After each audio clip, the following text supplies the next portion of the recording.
சந்தோஷம். இன்னைக்கு ஒரு முக்கியமான தகவலை உங்களோட பகிர்ந்துக்கொள்ள விரும்புகிறேன்.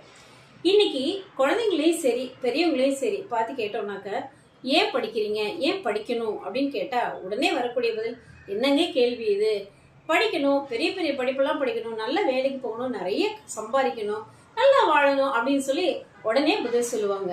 இதே கேள்வியை அப்ரஹாம் லிங்கனை பார்த்து கேட்டாங்களாம். ஏங்க எப்போ பார்த்தாலும் படிச்சுக்கிட்டே இருக்கிறீங்க, பணம் சம்பாதிக்கிறதுக்கு இவ்வளோவா படிக்கணும் அப்படின்னு சொல்லி ஒருத்தர் கேட்டாராம்.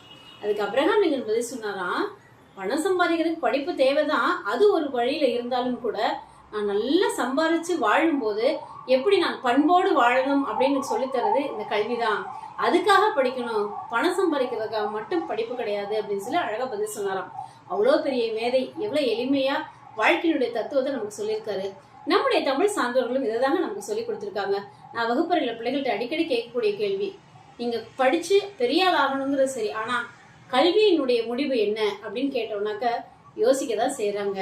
சான்றோன் ஆதலே கல்வியின் முடிவு அப்படின்னு சொல்லி நம்முடைய முன்னோர்கள் சொல்லி கொடுத்துருக்காங்க. நம்ம குழந்தைகளுக்கும் கொஞ்சம் அதையும் சொல்லி வளர்ப்போமே.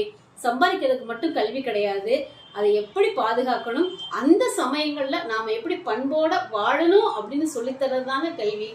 அந்த கல்வி தான் நம்முடைய வாழ்க்கைக்கு கை கொடுக்கும், மனுஷனா நம்மளை வாழ வைக்கும்.